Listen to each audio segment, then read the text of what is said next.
चिंता संसारहंतारो यत्पादाम्बुजरेण्वः स्वीयानान्तान् निजाचार्यान् प्रणमामि मुहुर्मुहुः। यदनुग्रहतो जन्तुः सर्वदुःखातिगो भवेत् तमहं सर्वदा वन्दे श्रीमद्वल्लभनन्दनम्। अज्ञानतिमिरान्धस्य ज्ञानाञ्जनशलाकया चक्षुरुन्मीलितं येन तस्मै श्रीगुरवे नमः।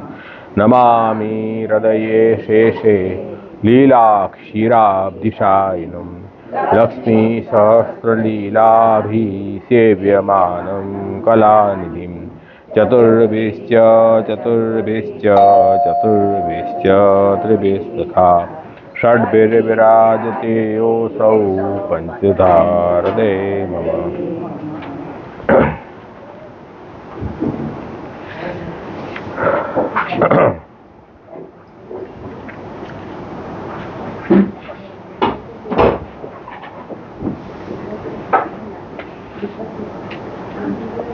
ભક્તિ અંશમાં આપણે અત્યાર સુધી જે સમજ્યા એ સમજ્યા કે ભગવાન શ્રી કૃષ્ણ પૂર્ણ પુરુષોત્તમ કેવલ ભક્તિથી જ પ્રાપ્ત થાય છે. ભક્તિથી ઇતર જે સાધનો છે એનાથી પ્રભુ પ્રાપ્ત થતા નથી. ઇતર સાધનોમાં આપણે કર્મ, જ્ઞાન, ઉપાસના, પૂજા, મંત્ર સિદ્ધિ વગેરે વગેરે. અને તાત્પર્ય કહેવાનું એ છે કે જીવ કોઈ સાધન કરે, આપણે કોઈ કામ કરીએ અને એ કામ કમ્પ્લીટ થાય પછી ઠાકોરજી પ્રાપ્ત થાય, એમ ઠાકોરજી પ્રાપ્ત નથી થતા. ભગવાન જેનો સ્વીકાર કરે છે કે આ જીવ મને પ્રાપ્ત કરી શકે એને જ પ્રભુ પ્રાપ્ત થાય અને એને જ એવી નિસ્વાર્થ નિષ્કામ ભક્તિ ઠાકોરજીમાં પ્રાપ્ત થાય જેના ઉપર પ્રભુનો અનુગ્રહ હોય. આ મુખ્ય વાત છે. એમાં આપણે મંત્ર વગેરે પણ સિદ્ધ કરવાથી પ્રભુની પ્રાપ્તિ થાય અને બધા ફલ મળે છે એનું પણ વિવેચન જોઈ ગયા કે મંત્ર વગેરે જે છે તે બધાને ઈષ્ટ ફળ નથી આપતું. કોઈને અનિષ્ટ આપે, કોઈને ઈષ્ટ આપે. એમાં કંઈ ત્રુટિ રહી જાય તો અનિષ્ટ ફળ મળે. જ્યારે ભગવાનની શરણાગતિ જે સ્વીકારે, ભગવાનની જે ભક્તિ કરે એને કોઈ દિવસે અનિષ્ટ ફળ તો મળવાનો શક્યતા જ નથી. અને જીવ માત્રને પ્રભુની ભક્તિમાં અધિકાર છે એવું ભક્તિનું મહાત્મ્ય છે. એટલે ભક્તિ અને અન્ય સાધનમાં બહુ મોટો અંતર છે. હવે આગળનો આપણે વિષય લઈએ. હવે અહીંયા કહી રહ્યા છે કે એનું મંત્રાદે અપી ભગવદીયત્વાત સંબંધી સર્વમ ભક્તિરૂપમ એવ ઇતિ ન ઉક્ત અનુપત્તિ ઇતિ ચેત. હવે એક શંકા એમ કરી રહ્યા છે સામેવાળો પક્ષ, જે મંત્ર ઉપાસનામાં માનનારો પક્ષ છે. એ એમ કહે છે કે ભાઈ મંત્ર વગેરે પણ જે છે એને પણ ભગવદીય હોવાથી કે ભગવત સંબંધી હોવાથી એને પણ તમે ભક્તિ જ માની લો ને એમાં શું વાંધો છે? કંઈ વાંધો દેખાતો નથી મને. એટલે શ્રી ગુસાઈજી આગળ કરે છે કે ભાઈ એવું છે કે મંત્ર ઉપાસના ઉપરથી કદાચ એવું લાગતું હોય કે આ પણ ભક્તિનો પ્રકાર છે, પણ એવું છે નહીં. અને એમાં આપણે ઉદાહરણ આપ્યું કે પાંડુ રત્નું પાનીયમ એવા સુખ સુન તક્રમ. એટલે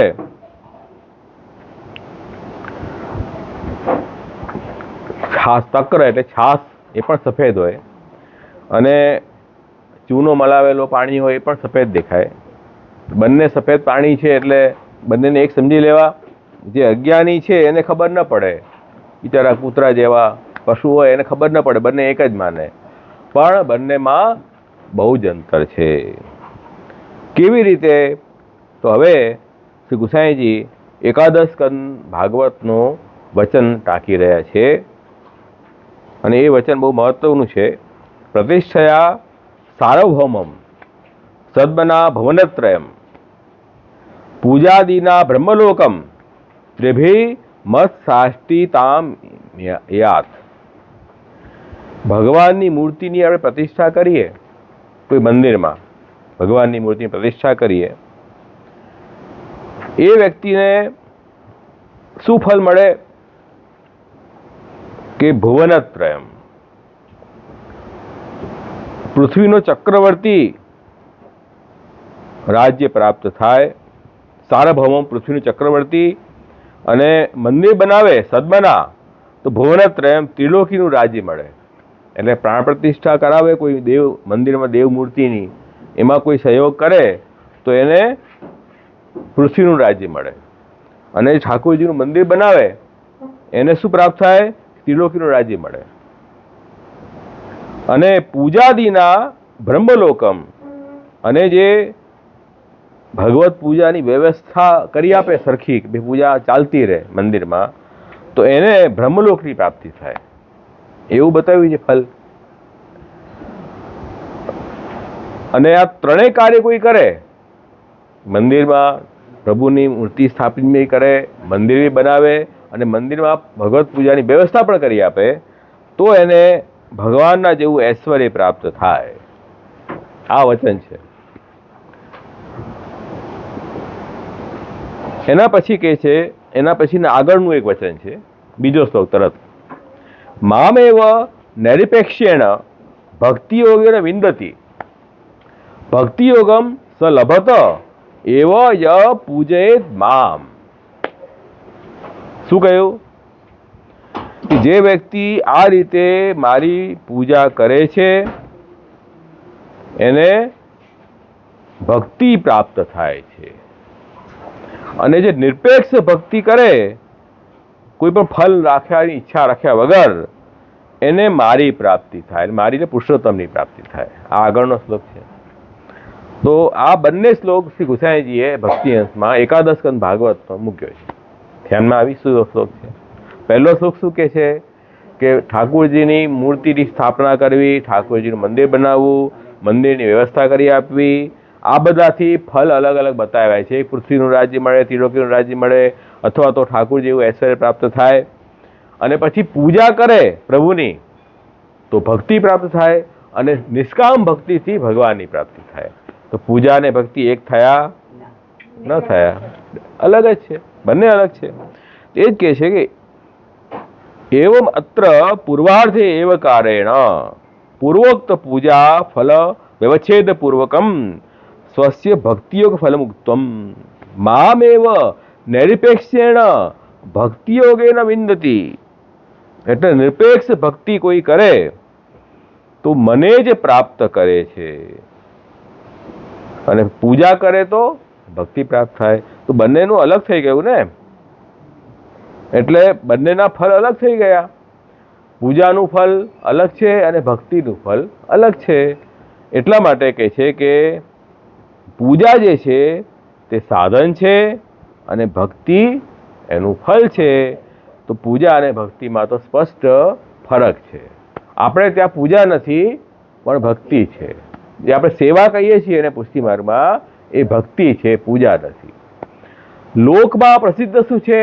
પૂજા. આ પૂજાનો રૂમ છે એમ જ કે ને બધા, તમે પૂજા કરો છો, કારણ કે હા, હવે એને થોડી આપણે ભક્તિ સમજાવશું તેને તો આપણે હા, પણ આપણે વૈષ્ણવે સમજવું પડશે કે આપણે પૂજા નથી કરી રહ્યા, આપણે સેવારૂપી ભક્તિ કરી રહ્યા છીએ. કથારૂપી ભક્તિ અને સેવારૂપી ભક્તિ. ભક્તિના બે પ્રકાર છે મહાપુરુષ બતાવ્યા, સેવારૂપી ભક્તિ અને કથારૂપી ભક્તિ.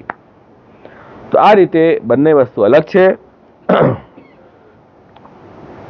એટલે ભગવત સ્વરૂપ અતિરિક્ત ફલકે કર્મણી જ્ઞાને વા ન ભક્તિત્વમ. એટલે ભગવાનના સ્વરૂપથી અતિરિક્ત જે ફલ આપવાવાળું કર્મ હોય અથવા જ્ઞાન હોય એ ભક્તિ નથી. ભક્તિમાં તો ભગવાનથી અતિરિક્ત બીજું ફલ નથી. કેમ કે સર્વસ્વ ઠાકોરજી મળી ગયા પછી બીજી ફલની ઈચ્છા શા માટે રાખે? ભગવાન એ વહી ફલમ. પુષ્ટિ પ્રવાહ મર્યાદા મહાપુરુષે કહ્યું છે કે આપણે ત્યાં તો ભગવાન જ ફલ છે. હતો ન પૂજાદી ભક્તિ ઇતિ નિર્પણાર્થમ એવ મામ એવ ઇત્યાદિ રૂપે વિદિતમ. એટલા માટે જે છે તે પૂજા જે છે તે ભક્તિ નથી. એ વાત બતાવી દીધી કે નિરપેક્ષ ફળ આકાંક્ષા રહિત શુદ્ધ ભક્તિથી ભગવાનની પ્રાપ્તિ થાય છે. તો ભગવાનની પ્રાપ્તિ કેવલ ભક્તિથી થાય છે, નહીં તો પછી અહીંયા પૂજાનું નિરૂપણ કરવાની જરૂર નથી. બધું સરખું જ હોય તો ઠાકોરજી આવા અલગ અલગ કેમ બતાવે? હવે બીજી વાત, અહીંયા આ જે વાત આપણે કરીને એટલે સામેવાળા પક્ષે એક નવી તર્ક આવી. આમાં આજે ભક્તિ અંશ જે છે ને તે ડિબેટ છે એક પ્રકારની. સામેવાળો કંઈક કે એનો આપણે ઉત્તર આપીએ, પછી આપણે કંઈક કે એનો ઉત્તર આપીએ, એમ ચાલ્યા કરે. કેમ કે આ વાદ ગ્રંથ છે. ષોડશ ગ્રંથ પ્રકરણ ગ્રંથ છે અને ભક્તિ અંશ વાદ ગ્રંથ છે. તો કે તમે એમ કહો છો ને કે બંનેના ફલમાં ફરક છે એટલે બંને વસ્તુ અલગ છે, એમ જ કહો છો ને તમે? હા, અમે એમ જ કહીએ છીએ. તો પછી અહીંયા એક અમે વાત કરીએ કે ભાગવતમાં જ એવું કહ્યું છે કે યત કર્મભી યત તપસા જ્ઞાન વૈરાગ્ય તત યોગેન દાન ધર્મેણ શ્રેયોભી ઇતરૈયપી સર્વમ મદભક્તિ યોગેન મદભક્તો લભદેંજસા. શું કહ્યું છે કે જે મારો ભક્ત જે છે ને તે મારી ભક્તિથી એ બધી જ વસ્તુ પ્રાપ્ત કરી લે છે જે કર્મ, તપ, જ્ઞાન, વૈરાગ્ય આ સાધનોથી પ્રાપ્ત થાય. આ વાત ભાગવતમાં જ કહી છે. એટલે આપણે એમ કોઈ કહી દે આપણને ભાઈ ભક્તિથી તો ઠાકોરજી પ્રાપ્ત થાય, બીજી વસ્તુ નહીં માંગવાની, કે હે તો પછી અમારી બીજી વસ્તુની ઈચ્છા હોય તો અમે ક્યાં જઈએ? ઈચ્છા તો છે જ ને, કે આપણે એવા કંઈ એવા ભક્તો થોડી થઈ ગયા છે કંઈ મનમાં કંઈ ઈચ્છા જ નથી. ઈચ્છા તો ઘણી બધી છે. તો પછી આપણે બીજું કામ કરવું પડશે, પછી કંઈ ઉપાસના કરીએ, પૂજા કરીએ, મંત્ર સિદ્ધ કરીએ, એવું કંઈ કરીએ? તો કે ના ના, ભગવાન કહે છે કે મારી ભક્તિ જે છે ને એનાથી બધું જ મળી જશે, તમારે બીજાની જરૂરત જ નથી. આવી વાત છે. તો કે જો આમાં એ વાત કહી છે ને કે ભક્તિથી આ બધા ફળ મળે, તો પછી એવી રીતે પૂજામાં બી કહ્યું છે. તો બંને વસ્તુ એક જ થયા ને, અલગ ક્યાં છે? અલગ છે. અલગ એટલા માટે છે કે ભક્તિ સાધ્યમ ન અન્યેન સિદ્ધ્યતિ અન્યત સાધ્યમ ભક્તે આનુષંગિકમ. આ મોટો ડિફરન્સ છે કે ભક્તિથી જે પ્રાપ્ત થાય છે ને તે બીજા કોઈ સાધનથી નથી મળતું. ભક્તિથી પ્રાપ્ત થાય ભગવાન સ્વયં, બીજા સાધનથી નથી મળતું. પણ ભક્તિથી ઇતર જે અન્ય સાધનો છે એનાથી જે ફલ પ્રાપ્ત થાય છે એ તો ભક્તિ તમને બોનસમાં આપી દે છે. મહાપ્રભુજી શું કહ્યું? ચેતસ પ્રણમ સેવા તત્સિદ્ધે તનુવૃતજા તત સંસાર દુઃખસ્ય નિવૃત્તિ બ્રહ્મબોધનમ. આ વાત સિદ્ધાંત મુક્તવાલીમાં આગળ કરી ને ભાઈ, ઠાકુરજીની સેવા મન લગાવીને કરશો તો તમને માનસી અને પ્રભુ પ્રાપ્તિ થશે, પણ સાઈડ બાય સાઈડ તમને સંસાર દુઃખ દૂર થઈ જશે અને બ્રહ્મ જ્ઞાન પણ મળી જશે. એ તો તમે ઈચ્છો કે ન ઈચ્છો એ તો તમને વચગાળાનું ફળ મળી જવાનું છે બોનસમાં. એમાં કંઈ તમારે સ્પેશિયલ એનો પ્રયત્ન કરવાની જરૂર નથી. આવી વાત છે.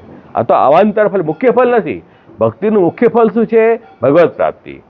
અને એનાથી ગૌણ જે ફળ છે ને એ આ બધા ફળ તો મળી જ જવાના. ઠાકોરજીને જરૂર હશે તમને બધી વસ્તુ એમને આપી દેશે. પ્રભુને કંઈ કહેવાની જરૂર નથી તમારે કે આ વસ્તુ આપો.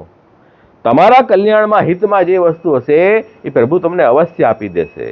એટલે અહીંયા કહ્યું કે જે કર્મથી, તપથી, જ્ઞાનથી, વૈરાગ્યથી, યોગથી, દાનથી જે બી કંઈ ફળ મળે છે તે મારો ભક્ત મારી ભક્તિથી તરત પ્રાપ્ત કરી લે છે. તો અહીંયા તો કલ્પતરુ સ્વભાવત્વ જ્ઞાપનાય છે ઉત્તમ. ભક્તિ કલ્પતરુ છે, બધી વસ્તુ અહીંયા મળશે. બીજા સાધનમાં લિમિટેશન છે, આટલી જ વસ્તુ મળે. ભક્તિમાં તો બધું જ મળે છે. તો એના માટે ફલમાં પણ ફરક છે. પૂજાનું જે ફલ છે એ ભક્તિનું ગૌણ ફલ છે, અને ભક્તિનું જે ફલ છે મુખ્ય એ પૂજાથી મળતું જ નથી. તો બંને અલગ થયા કે એક થયા? અલગ થયા. સીધી સીધી વાત છે. એ અહીંયા કહ્યું કે સ્વર્ગ અપૌર્ગમ મદ્ધામ કથંચિત યદિ વાંછતી ઇતિ વચનાત તેન ભક્તિ એવ કાર્ય ન અન્યત ઇતિ ફલિતમ ભવતી. એટલે મારો ભક્ત સ્વર્ગ મોક્ષ અથવા મારા ધામની પણ ઈચ્છા કરે છે તો મારી ભક્તિથી એને બધું જ પ્રાપ્ત થઈ જાય છે. આ ભક્તિનું કલ્પતરુ સ્વભાવ બતાવવા માટે આ વાત કહી છે. આપણે સ્વર્ગ મોક્ષ માટે ઈચ્છા નથી રાખવાની. કોઈ આનો એવો અર્થ કરે કે જો અહીંયા ભગવાને કીધું છે એટલે આપણે હવે એવી ચાલુ કરીએ. અહીંયા ભક્તિનું કલ્પતરુ સ્વભાવ છે એટલે ભક્તિ તને વધુ પ્રાપ્ત કરી આપે એમ છે. હવે તમને 100 રૂપિયા મળે તો 10 રૂપિયા ન મળે એવું કહેવાય? આવી જ ગયા ને વાસો. મને અલગ થોડી 10 રૂપિયા તમને હશે. 100 રૂપિયામાં બધું આવી ગયું. 100% કહ્યું એટલે બધું આવી ગયું. હા 50% હોય તો કદાચ 75 ના આવે એમાં. 100 75 આવી જાય. એટલે ભક્તિ આવી છે. પછી કે છે એટલા માટે કે છે કે તેને ભક્તિ એવા કાર્ય, ભક્તિ જ કરવી, બીજું ના કરવું, આ એનો સાર છે. શ્રી કૃષ્ણજી આ સાર બતાવ્યો. ભક્તિમાં શ્રદ્ધા નિષ્ઠા રાખો ઠાકોરજીની સેવામાં, અન્ય જગ્યાએ મન ન દોડાવો તો જ આપણામાં દ્રઢતા આવશે ને, એ વાત કહી રહ્યા છે.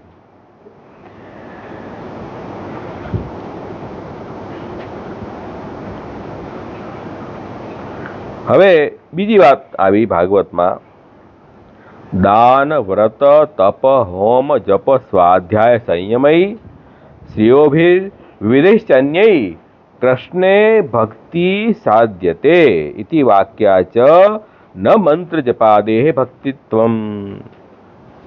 ભાગવતમાં ઉદ્ધવજી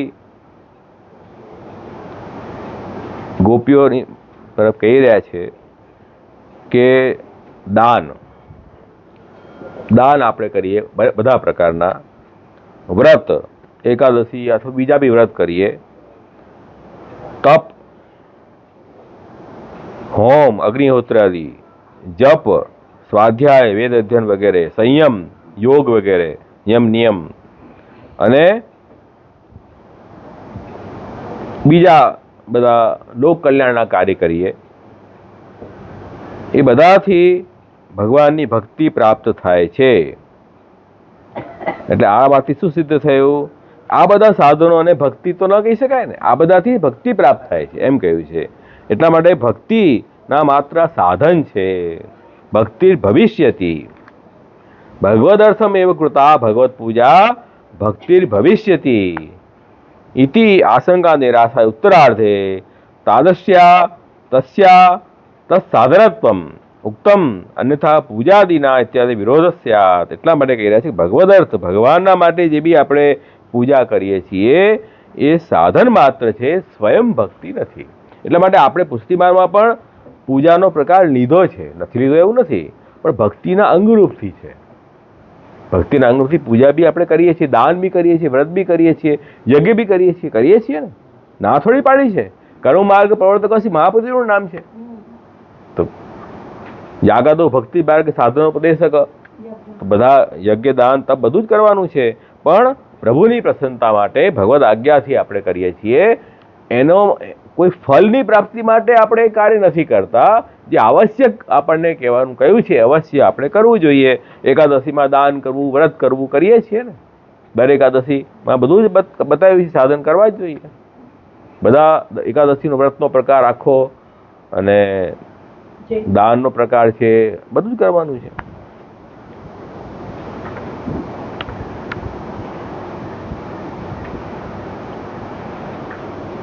એટલા માટે કહી રહ્યા છે કે નહીં તો ભગવાનના માટે જે પૂજા કહી રહી છે અને ભક્તિનું સાધન ન માનીએ તો પછી આગળ જે વાત બધી કરી એકાદશ કર્મમાં બધી વાત ઠાકોરજીએ, તો વિરોધ આવી જશે. બંને વસ્તુ અલગ માનવું પડશે. એતેન લોકે શાસ્ત્રે એવા ક્વચિત તાદશ્યામ તસ્યામ ભક્તિપ્રદ પ્રયોગ ઔપચારિક જ્ઞાપિતમ. હવે ભગવાનના માટે કોઈ પૂજા કરીએ એને ક્યારેક ક્યારેક લોકમાં ભક્તિ રીતે આપણે વ્યવહારમાં બોલીએ છીએ, તો એ જે છે ને તે ઔપચારિક પ્રયોગ છે, મુખ્ય અર્થમાં નથી. મુખ્ય અર્થમાં જેમ રાજાનો કોઈ દૂત આવે તો આપણે શું કરીએ? રાજા પધાર્યા. તો હવે રાજા આવે છે કે રાજાનો દૂત આવે છે? રાજાની જેમ જ એ દૂતને પણ આપણે માન સન્માન આપીએ છીએ, કેમ કે રાજાની જગ્યા પર પ્રતિનિધિ રૂપથી આવ્યો છે ને, તો એને રાજા ઔપચારિક રૂપથી કહ્યું છે, મુખ્ય રૂપથી નથી કહ્યું. ધ્યાનમાં આવી વાત? એમ અહીંયા ક્યારેક ક્યારેક પૂજા અને ભક્તિ કહ્યું હોય તો એ ઔપચારિક છે, મુખ્ય અર્થમાં નથી.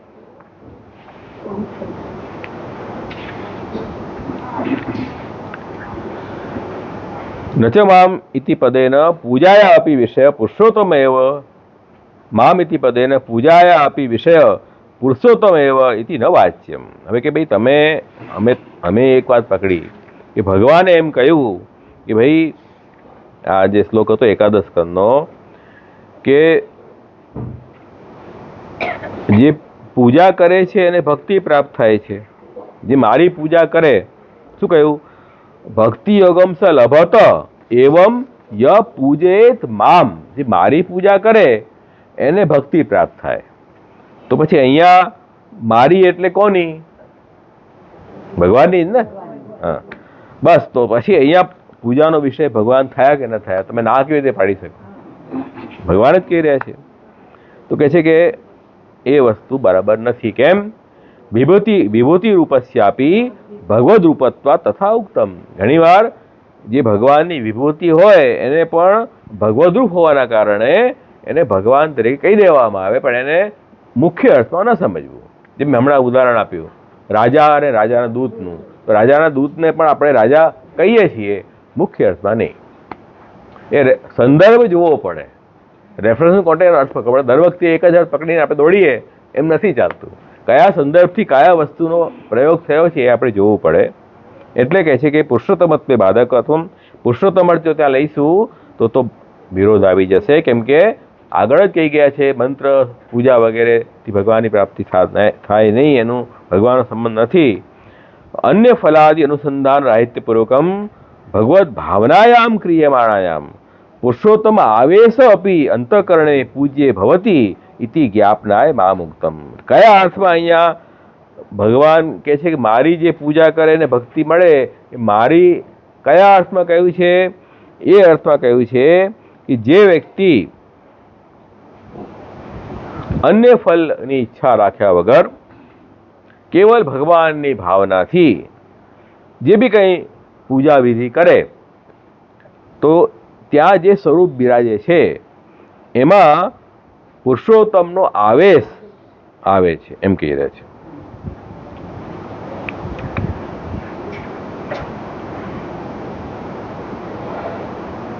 એટલે ભગવાનની ભાવના રાખીને જે અંતઃકરણમાં આપણે ભગવાનનું પૂજન કરીએ એમાં પુરુષોત્તમનો આવેશ છે એમ માનો. એટલે જે વાત ન કરે એ રીતે જ માનવું પડશે. અતએવ ભક્તિ તયા ફલિષ્યતિ. એ પ્રકારની પૂજાથી ભક્તિ પ્રાપ્ત થાય. હવે સકામ પૂજા કરો તો ભક્તિ નહીં મળે. પૂજાના બે પ્રકાર છે, જે કર્મના પણ બે પ્રકાર, નિષ્કામ કર્મ અને સકામ કર્મ. તો સકામ પૂજા કે કર્મ કરશો તો ભક્તિ પ્રાપ્ત નહીં થાય. એના જે ફલ હશે જે એ આપીને તમે છૂટા કરશે, જાઓ ભાઈ, બાય બાય, આવજો. પણ નિષ્કામ પૂજન કરશો તો પછી તમે આગળ વધશો. આ અંતર છે ને. અતએવ યમે વૈશ્રૃણુતે ઇતિ શ્રુતેઃ તદા એવ તદ્વર્ણાત. હવે કહે છે કે અહીંયા જે શ્રુતિ પહેલાં બી આપણે લીધી હતી કે ભગવાન જેનું વર્ણન કરે છે, જેનો સ્વીકાર કરે છે એને જ ભગવાનની પ્રાપ્તિ થાય છે. આ વાત જે છે એનાથી શું સમજાય છે?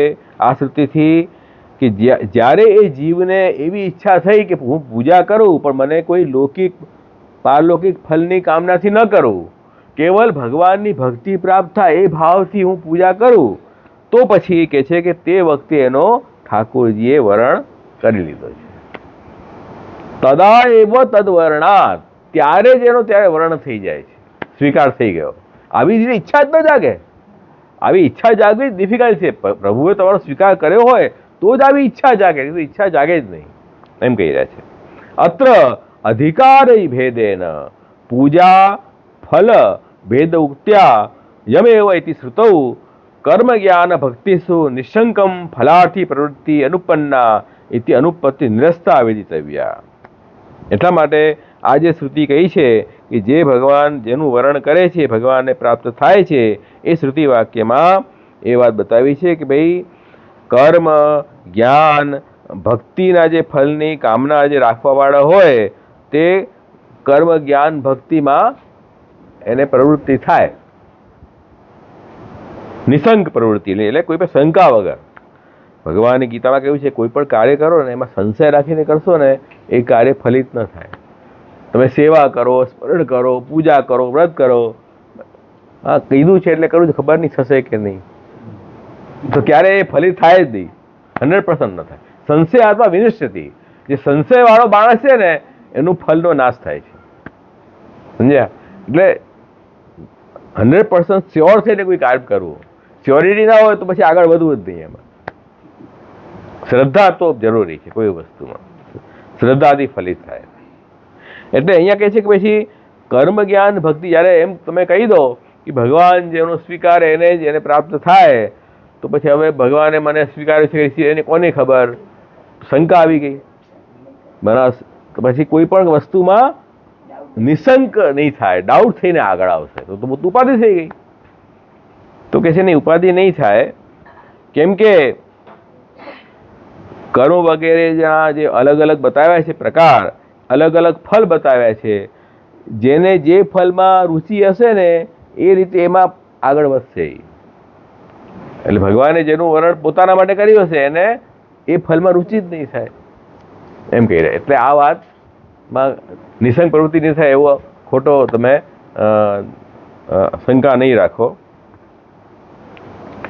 કેમ કે નનુ એવમ પુરુષોત્તમાર્થી પ્રવૃત્તિ અનુપત્તિ, પુરુષોત્તમની પ્રાપ્તિ થશે કે નહીં એ પ્રકારની અનુપત્તિ આવે એટલે બેસશે નહીં, બંધ નહીં બેસે. કેમ કે એને મારું વર્ણન થયું કે ન થયું એવો વિચાર હતો, એવું નહીં થાય. કેમ કે તદર્થ્યસ્ય વર્ણ કાર્યત્વાદ. ભાઈ તમને એવી ઈચ્છા થઈ ને કે મને ભગવાન જ જોઈએ છે, બીજું નથી જોઈતું, એવી તમને ઈચ્છા થઈ ને, તો આ ઠાકુરજીનું તમારું સિલેક્શન થયું છે એનું આ કાર્ય છે. પ્રભુ સિલેક્શન કરે છે એ કારણ છે, અને સિલેક્શન કર્યું હોય તો ઓટોમેટિક તમને આવી જ ઈચ્છા થાય કે મને બીજું કાંઈ જોઈતું નથી, કેવલ પ્રભુ જ જોઈએ છે, મને કેવલ ભગવાન જ જોઈએ છે. દુર્યોધન અને અર્જુન બંને આવ્યા પ્રભુ પાસે. દુર્યોધને શું માગ્યું? ઠાકુરજીની સેના માંગી. અને અર્જુને શું કહ્યું? મને તો આપ જ જોઈએ. જેનો સ્વીકાર ભગવાન જે રીતે કર્યો ને એ રીતે એની ઈચ્છા પણ એવી જ થાય. એટલે આ બધું કેવું વરણ છે ઠાકુર એના ઉપર આધાર રાખે છે. એટલે એમાં કોઈ શંકાની જરૂર નથી. બધા જેને જે રીતે ઠાકુરજીએ અધિકારી હોય એ રીતે જ આગળ વધે. એટલે વર્ણ પણ બે પ્રકારના છે. વર્ણ જ અસ્તિ પ્રકારદ્વયમ મર્યાદા પુષ્ટિ ભેદેના. એક મર્યાદા વર્ણ પણ હોય અને એક પુષ્ટિ વર્ણ પણ હોય. મર્યાદા વર્ણ હોય તો સાધનમાં એનું મન લાગે, એ રીતે જ એનો સ્વીકાર ઠાકોરજી કર્યો છે. એટલે કહી રહ્યા છે કે ભાઈ કર્મ જ્ઞાન ભક્તિના સાધનમાં એને રુચિ થાય, એમાં જ આગળ વધે ધીરે ધીરે. પરંતુ સ્નેહ ઉત્પત્તિ પર્યંતમ વિધિ એવ તત્ર પ્રયોજક. જ્યાં સુધી ભગવાનમાં ભક્તિ ઉત્પન્ન ન થઈ ત્યાં સુધી તો એ બધા સાધન એને જોડશે. એમાં જે દિવસે ઠાકોરજીમાં સ્નેહ થઈ ગયો તદ ઉત્પત્તિ અનંતરમ ચ રાગાદેવ તો સંબંધી પદાર્થે યતિષ્યંત. પછી તો ભગવત સ્નેહના કારણે જ એ બધી વસ્તુ કરશે. જો ફરક છે બંનેમાં. એક કોઈએ આપણને કહ્યું અને આપણે કરીએ, અને એક આપણે પોતાની ઈચ્છાથી કરીએ, બંનેમાં ફરક નથી? ઘણો ફરક છે. તો એક તો આપણને શાસ્ત્રએ કહ્યું છે, ગુરુએ કહ્યું છે એટલે હું કરું છું, એટલે માથે પડતું એમ. અને એક આપણને સ્વતઃ રુચિ હોય, પ્રેમ હોય અને આપણે કરીએ, એ બંનેમાં ફરક છે. તો જેનું મર્યાદામાં વર્ણ છે ને એ પહેલાં સાધન માનીને કરશે. ભાઈ આ મને કરવાનું કહ્યું છે એટલે હું કરું છું. એ કરતાં કરતાં કરતાં જે દિવસે ભગવત પ્રેમ થઈ જશે ને પછી એ જ કરશે વસ્તુ, પણ એ પોતે સ્વભાવથી સ્વાભાવિક રીતે નેચરલી કરશે, આર્ટિફિશિયલ નહીં કે નેચરલી કરશે. એટલો ફરક છે. એક તો જે અમુક જેને ભણવામાં અણગમો હોય એવા વિદ્યાર્થીઓને આપણે કેટલું કહીએ ત્યારે માંડ માંડ બેસે, પછી પાછા છૂટા. અને એક બિચારા નાનપણથી જ ભણમણ કરતા ન કહીએ તો ભણે, એને અંદરથી રુચિ છે. એવા બી અલગ અલગ બધા ભગવાને બનાવ્યા છે, બધા અલગ રુચિ છે બધાની. ને દ્વિતીય વસ્તુ જે પુષ્ટિ જે વરણ હોય ને, પુષ્ટિ શુદ્ધ પુષ્ટિ વરણ, એમાં તો કંઈ કરે કે ન કરે એ તો છે જ નહીં. પ્રવૃત્તિ અપ્રવૃત્તિ અપ્રયોજિકા. કેમ? ભગવતા સ્વસ્ય એવ સાધનત્વ અંગીકારાત, ભગવાન પોતે જ સાધન રૂપથી એનો સ્વીકાર કરે છે, એને કંઈ કરવાની જરૂર જ નથી. જેમ શુદ્ધ પુષ્ટિ વ્રજ ભક્તો, અન્ય પ્રથમ નિશિષાનમ અતિશ્રમેણ વૈકુંઠ ઉપનિષ્યતિ, જે વ્રજભક્તો હતા એમણે કયા સાધન કર્યા હતા? કાંઈ નહોતા કર્યા. અહીંયા કહ્યું છે ભાગવતમાં કે ભાઈ આખો દિવસમાં તો લૌકિક કાર્યમાં લાગતા અને સાંજે થાકી જતા પરિશ્રમથી, અને પછી રાત્રે સૂઈ જતા, પણ ઠાકુરજી એમને વૈકુંઠમાં લઈ ગયા. તો સાધન ઠાકુરજી જ બની ગયા. એમનો શુદ્ધ પુષ્ટિ વરણ છે. તો હવે જેનો જેમાં વરણ સ્વીકાર હોય એ રીતે થાય. તો પછી હવે એટલા માટે કહે છે કે આવી શંકા ન કરવી. તો પછી તો આપણે એમ માની લઈએ તો કે અમારું તો ભાઈ શુદ્ધ પુષ્ટિમાં વરણ છે, અમે તો કાંઈ નહીં કરીએ, અમે તો લૌકિકમાં આખો દિવસ રહીશું અને પછી થાકીને સૂઈ જઈશું, સેવાએ નહીં કરીએ, સ્મરણે નહીં કરીએ. કેમ કે વ્રજ ભક્તોએ ક્યાં કર્યું હતું? એમ કોઈ કહે તો પછી તમને ખબર છે કે તમારું વરણ કઈ રીતે છે? ખબર છે? એ તો ખબર નથી, તો પછી તુક્કા શા માટે લગાડો છો? જે કરવાનું છે, કહ્યું છે એ કરો ને ભાઈ. સેવા કૃતિ ગોળ લાગ્યા. મહાપ્રભુજી શાસ્ત્ર જે કરવાનું કહે છે એ કહો ને. ત્યાં તો ઠાકોરજી સ્વયં પ્રગટ પધારી ગયા હતા, એટલે એ લોકોને કંઈ જરૂર નહોતી. અહીંયા અનવતાર કાળમાં તો આપણે કરવું પડશે. પણ ફરક એટલો છે કે અહીંયા શ્રી કૃષ્ણાસ્ય પ્રગટ થયા છે, કૃષ્ણના મુખારવિંદથી વલ્લભ પ્રગટ થયા છે, એમના માર્ગદર્શનમાં આપણે કરવાનું છે. એટલે આપણે સાવ કોઈ જ આપણું ધડી ધોરણ નથી એવું નથી. આપણા સ્વામી છે એ આપણને જે માર્ગદર્શન આપે છે એમ આપણે ચાલવાનું છે. એટલે અનાથ નથી સાવ, પણ કરવું તો પડશે. બંનેમાં ફરક છે. એટલે મહાપ્રભુજીએ વર્ષા ઋતુનું ઉદાહરણ આપ્યું છે કે વર્ષા ઋતુમાં તો પાણી આપણને ઘર બેઠે મળી જાય, પણ વર્ષા ઋતુ ન હોય તો આપણે નદી, નાળા, કૂવો અને નળની જરૂર પડે કે ન પડે? તો એ વ્યવસ્થા કોઈ કહે એ વ્યવસ્થાની મારે જરૂર જ નથી. જરૂર છે ને. વર્ષા ઋતુ નહીં હોય ત્યારે શું કરશો? બધી વ્યવસ્થા લગાડવી પડશે કે નહીં? એવી રીતે જ્યારે અનવતાર કાળ હોય ત્યારે તો આપણે આ બધી વસ્તુ જરૂર પડશે ને. એટલે કઈ રીતે વરણ કર્યું છે કોઈનું એમ નક્કી થાય. હવે જેમ અચ્યુતદાસ સનોડિયા હતા, એમને તો તનુ વિદ્યા સેવા નહોતી કરી, માનસીનું દાન ઠાકોર મહાપ્રભુજી કર્યું, એ એમનું શુદ્ધ પુષ્ટિ હતી. ન કર્યાથી જ બધું શુદ્ધ પુષ્ટિ થઈ ગયું. બધા તો જીવ હવે નથી હોતા ને, તો આપણે એમની નકલ કરી શકીએ? એની આપણે નકલ ન થાય. તો આપણે તો જે છે તે ગુરુ આજ્ઞા પ્રમાણે આગળ વધવું જોઈએ. એટલે કહે છે કે વિષ્ણુ વિષયત્વકત્વેન એવ ભક્તિત્વે કર્મંગત્વેન ક્રિયમાણ વિષ્ણુ સ્મરણાદે અપી ભક્તિત્વ આપત્તિ. એટલે વિષ્ણુ વિષયક કોઈ આપણે ઉપચાર કરીએ એને ભક્તિ છે એમ ન માની લેવું. કેમ? કેમ કે કર્મના અંગરૂપથી જ્યારે આપણે કરીએ છીએ તો એમાં ભક્તિ નથી. જેમ કર્મના અંગરૂપથી વિષ્ણુ સ્મરણ કરીએ, બે આ કર્મમાં જે ક્ષતિ રહી ગઈ હોય એ ભગવાનના સ્મરણથી કમ્પ્લીટ થઈ જાય, તો એ બી સ્મરણ તો છે ને, ભાઈ સ્મરણ ભક્તિ નથી, એ કર્મનો જ અંગ ગણાશે. એ રીતે જ કહી રહ્યા છે કે ભાઈ જે વિભૂતિ રૂપનું જ જે સ્મરણ વગેરે કરીએ ત્યાં બતાવ્યું હોય એને ભક્તિ ન કહી શકાય. એટલે કર્મ માર્ગમાં તો ભગવાનની વિભૂતિનું જ પૂજન થાય છે, ભગવાનનું નહીં. એ વાત ભાગવતમાં જ કહી છે કે યુધિષ્ઠિરે દસમસ્કંદ ભાગવતમાં કે ભાઈ હે ગોવિંદ, હે પ્રભુ, હું રાજસુ યજ્ઞ દ્વારા આપની વિભૂતિઓનું યજન પૂજન કરવાની ઈચ્છા રાખું છું, એટલે આપ આ મારું યજ્ઞ પૂર્ણ કરાવી દો. તો અહીંયા યુધિષ્ઠિરે શું કીધું? કે યજ્ઞરૂપી કર્મ દ્વારા હું આપની વિભૂતિનું યજન કરવા માંગુ છું. તો આપનું યજન તો ના કીધું ને, આપની વિભૂતિનું કહ્યું ને.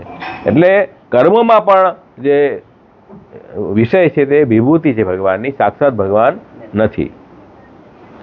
અને એ બી એટલે એ તેને ભગવદ ઈચ્છાયામ સત્યામ એવો ભક્તસ્ય કર્મકરણ, ત્યાં બી ભગવાનની ઈચ્છા હતી એટલે યુધિષ્ઠિરે રાસયજ્ઞ કર્યો, ભગવાનની ઈચ્છા વગર નથી કર્યું. તત્ર ચ ઉક્તાનામ દેવાનામ તદ વિભૂતિત્વેન યાગ અન્યથા અનન્યત્વ ભંગ પ્રસંગ ઇત્યપી. ઠાકુરજીની આજ્ઞા હતી એટલા માટે યુધિષ્ઠિરે આ રાસયજ્ઞ કર્યું છે. એટલા માટે જો પ્રભુની ઈચ્છા વગર આજ્ઞા વગર કરે તો પછી અન્યાશ્રય થઈ જાય. એટલે આપણે જે શાસ્ત્રમાં જે અનિવાર્ય હોય કે આ તમારે કરવાનું જ છે એ કરવામાં અન્યાશ્રય નથી, પણ જે અનિવાર્ય નથી વૈકલ્પિક છે એ આપણે કરીએ તો અન્યાશ્રય થાય, સકામ ભાવથી કરીએ તો. એટલે એ ભેદ રાખવાનો છે.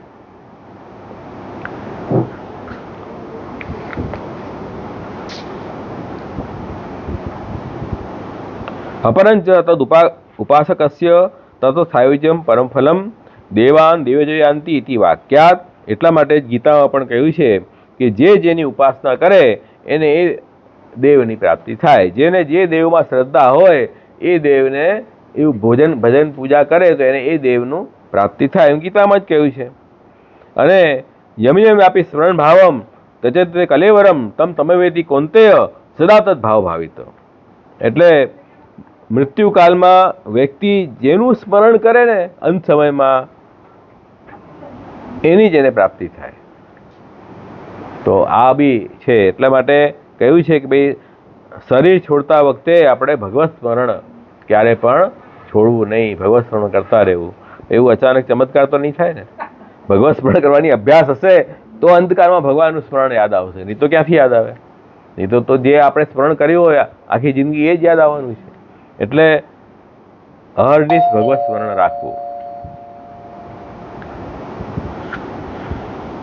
એટલે અહીંયા પણ ભગવાને પોતાના સ્વરૂપમાં અને પોતાની વિભૂતિમાં ફરક બતાવ્યો છે. કેવલેન ભાવેન ગોપ્ય ગાવ ખગા મૃગા યે અન્ય મૂળદીઓ નાગા સિદ્ધા મામયુ અંજસા. આ બી અહીંયા ભાગવતમાં કહ્યું છે કે કેવલ પ્રેમપૂર્વક ભક્તિથી જ જે મૂળ બુદ્ધિ ગોપી, ગાય, પક્ષી, વ્રજના પશુ, કાલિય નાગ અને બીજા પણ કોઈ પણ પ્રયત્ન વગર મને પ્રાપ્ત થઈ ગયા છે અને કૃતાર્થ થયા છે. એટલે આ વાત બી ભગવાને કહ્યું છે કે ભક્તિથી પ્રાપ્ત થાય છે. યન્ન યોગેન સાંખ્યેન દાનવ તપોધ્વરૈ વ્યાખ્યા સ્વાધ્યાય સંન્યાસી પ્રાપ્નુયાદ જત્વાનપી. એટલે યોગ, સાંખ્ય, દાન, વ્રત, તપ, યજ્ઞ, સ્વાધ્યાય વગેરે સાધનોથી ભગવાનની પ્રાપ્તિ ન થાય, કેવલ એને ભાવે ન, કેવલ ભક્તિથી જ મારી પ્રાપ્ત થાય છે એ વાત બી બતાવી. અને પછી આગળ પણ ભગવદ્ ગીતાના 12મા અધ્યાયમાં અર્જુને પ્રશ્ન પૂછ્યો, હે પ્રભુ એવમ સતતયુક્તાયે ભક્તાંસ તામ પરિપાસતે યે ચાપી અક્ષરમ અવ્યક્તમ તેષામ કે યોગ વિત્તમાં.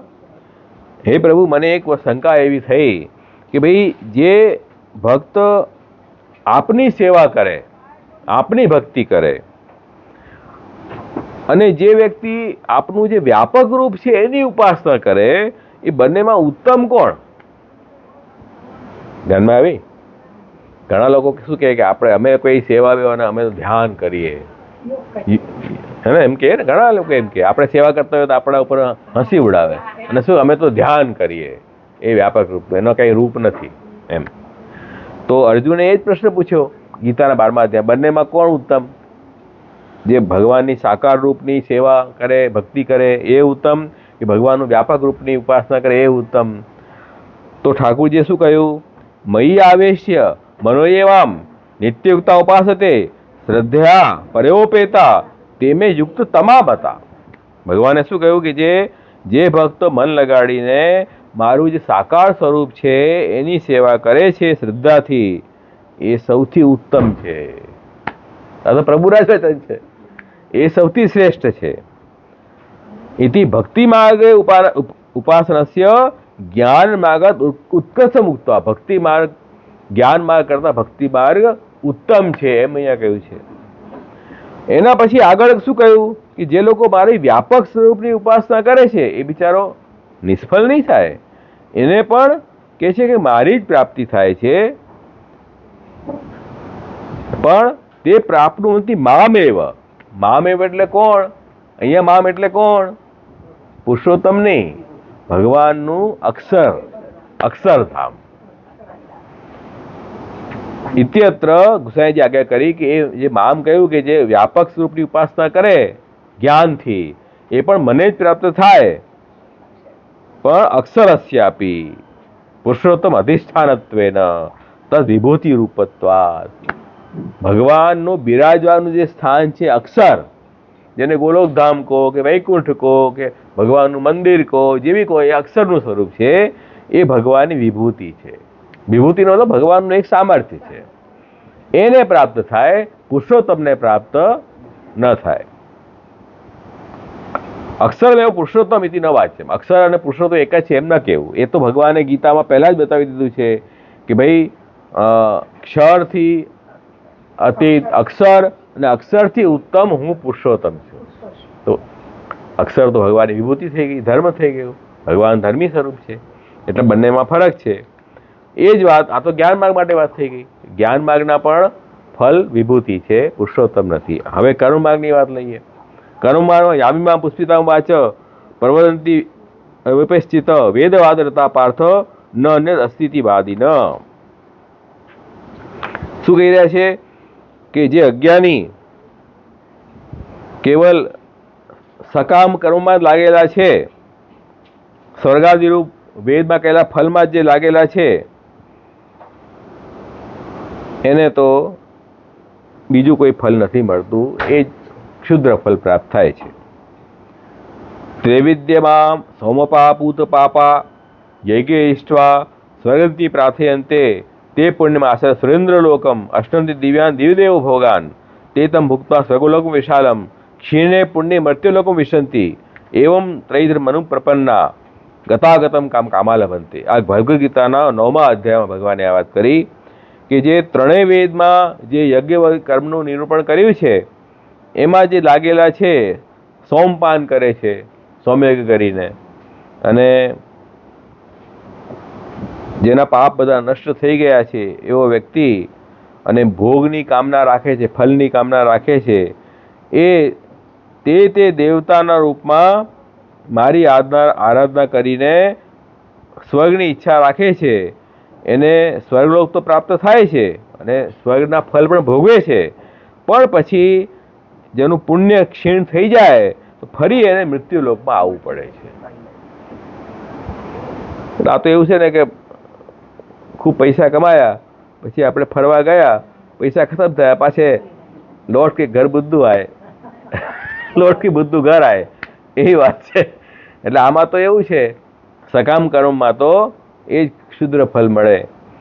એટલે સકામ કર્મનું ફલ પણ એ ભગવાનની પ્રાપ્તિ તો નથી. મોટા મોટા યજ્ઞ પણ ફલની કામનાથી કરશો, ક્ષુદ્ર ફલ મળશે.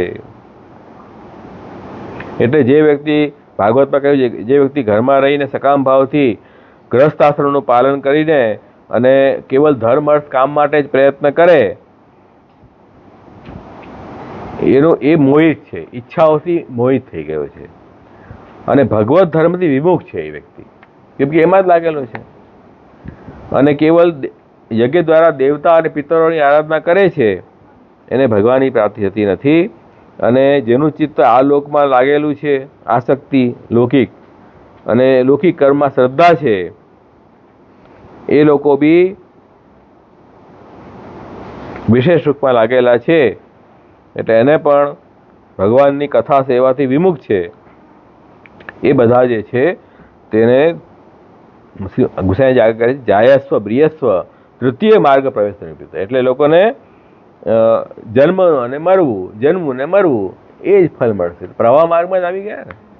એટલા માટે આ બધી વાતથી સિદ્ધ થાય છે કે ભાઈ ભક્તિ જ એવું વસ્તુ છે જે તમને અક્ષય ફળની પ્રાપ્તિ કરાવે.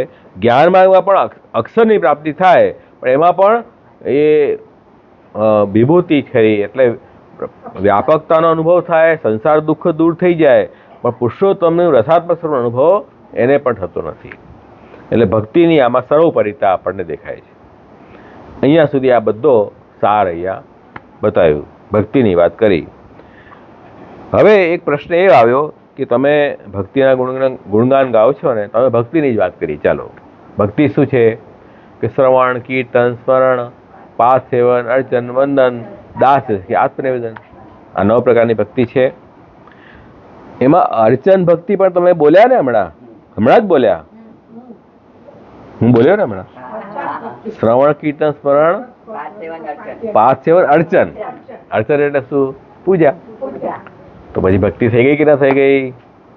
એમ કે છે આ તમે તો અલગ અલગ કરો છો, આ તો ભક્તિમાં જ એનું આવી ગયું. કે આ તમારી શંકા સાચી છે, શંકા છે તમને, એનો આપણે આન્સર આપશું. અત્ર વદામાં શ્રવણાદિ નવકમપી અધિકારી ભેદેન ક્રિયમાણમ સત કર્મ જ્ઞાન ઉપાસના ભક્તિ માર્ગીયત્વેન અનેકવિધમ ભવતી. ભાઈ એવું છે કે શરણાદિ ભક્તિ પણ જો તમે કરતા હો, પણ અધિકારી ભેદથી એના ફલ અલગ થઈ જશે. ભલે શરણાદિ ભક્તિ કરતા હો, પણ કયા ભાવથી કરો છો એના પર બધું નિર્ભર છે. એટલે ભગવાને ભાગવતમાં કહ્યું છે, મદર્પણમ નિષ્ફલમ વા સાત્વિકમ નિજ કર્મ તત્ રાજસમ ફલ સંકલ્પમ હિંસ પ્રયાદી તામસમ. શું કહ્યું છે? એક જ કર્મ અધિકારી ભેદથી અલગ અલગ ફલ આપે છે. એટલે અહીંયા કહી રહ્યા છે કે ભગવાનને અર્પણ કરેલું હોય, કોઈ પણ ફલ રાખ્યા વગર, ફલની ઈચ્છા રાખ્યા વગર, એ સાત્વિક કર્મ છે. ફલની ઈચ્છાથી કરો, રાજસ કર્મ છે. અને કોઈનું ખરાબ થાય એ ભાવથી કોઈ કામ આપણે પૂજા બી કરીએ, એ તામસ છે. સાત્વિક, રાજસ, તામસ. હવે યજ્ઞ તો એક જ છે, પણ તમારો ભાવ સાત્વિક છે તો સાત્વિક ફલ મળશે, અને રાજસ ભાવ હશે તો રાજસ ફલ મળશે, અને તામસ ભાવ હશે તો તામસ ફલ મળશે. તો કર્મ તો એક જ છે, પણ ભાવ ભેદથી ફલભેદ થઈ જાય છે. ગીતાના ગુણત્રય વિભાગ યોગમાં પણ આવા જ ભગવાને કહી છે 14મા અધ્યાયમાં, કે જેવા પ્રકારનું તમને ભાવથી કોઈ કામ કરશો એવું જ ફલ મળશે. હવે તમે સેવા પણ કરો છો, કથા પણ કરો છો, પણ તમારો ભાવ અશુદ્ધ છે તો ભગવાન થોડી બંધાયેલા છે એનાથી. ભાવ જ તમારો અશુદ્ધ છે, એમ કહી રહ્યા છે. એટલા માટે ભાવ શુદ્ધ હોવો જરૂરી છે. એટલે અધિકારી ભેદથી અનેકવિધ થઈ જાય. શ્રવણાદિ ભક્તિ પણ 9 પ્રકારની ભક્તિ પણ જેવો અધિકારી, જેની એવી ભાવના, એ પ્રકારથી ફલ પણ થશે. એટલે એમ ન માની લો કે બધું ભક્તિ થઈ ગયું, એમ માનવાની જરૂર નથી. એટલે ભાવનો બહુ મોટો રોલ છે, એ વાત સમજવાનું.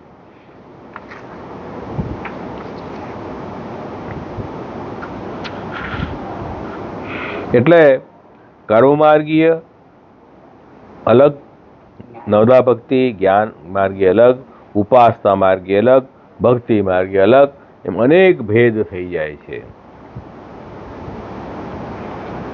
એટલે ભાગવત અને વિષ્ણુ સહસ્ત્રનામ વગેરેનું શ્રવણ પઠન પણ આપણે કરીએ, એમાં પણ અલગ અલગ ફલ બતાવે છે. ભાગવતમાં બતાવે છે કે આ તમે અધ્યાયનો પાઠ કરશો તો આ ફલ મળશે, કહ્યું છે ને. તો ફલભેદ છે ને, તો એ ફલની ઈચ્છાથી કોઈ એટલું કરશે તો ભક્તિ ક્યાં રહી? એ કર્મ થઈ ગયું. અધિકારી ભેદથી છે ને, દરેક અધિકારી માટે છે. તો ભાઈ આ તો શાસ્ત્ર છે, ગીતા છે, ભાગવત છે, વેદ છે, આ તો મેડિકલ સ્ટોર છે, બધી દવા મળે. હા, ભાઈ જે અધિકારી, જેને જે રોગ હોય એ દવા લઈને આવી જાય, આવી વાત છે. તો આપણે ભક્તિના અધિકારી તો ભક્તિની વાત કરીએ, અને જે ભક્તિનો અધિકારી નહીં હોય એમાંથી એ જ વસ્તુ લેશે, એ વાત. એટલો ફરક છે. પણ આ વાત તમે પહેલા સમજી લો કે ભાઈ ભક્તિ કલ્પતરુ છે. બીજી વસ્તુથી જે ફલ મળશે ને, એ ભક્તિ તો આપી જ દેશે, પણ એનાથી વધારે આપશે તમને. એવા સમજો. એટલે અલગ અલગ અહીંયા શ્રી ગુસાઈજી અહીંયા બતાવ્યું છે કે નવધા ભક્તિ પણ કેમ ન હોય, પણ ભાવના અલગ અલગ હશે તો એ જ નવધા ભક્તિ કર્મમાર્ગ થઈ જશે, એ જ નવધા ભક્તિ જ્ઞાન માર્ગ, એ જ ઉપાસના માર્ગ, એ જ ભક્તિ માર્ગ, એમ અલગ અલગ ભેદ પડી જશે. એ આપણે હવે નેક્સ્ટ ટાઈમ જોશું કેવી રીતે ભાવભેદ થઈ જાય, કેવી રીતે ફલભેદ થાય, એ આપણે નેક્સ્ટ ટાઈમ જોશું. તો આ રીતે આ ધીરે ધીરે શ્રી ગુસાઈજી હા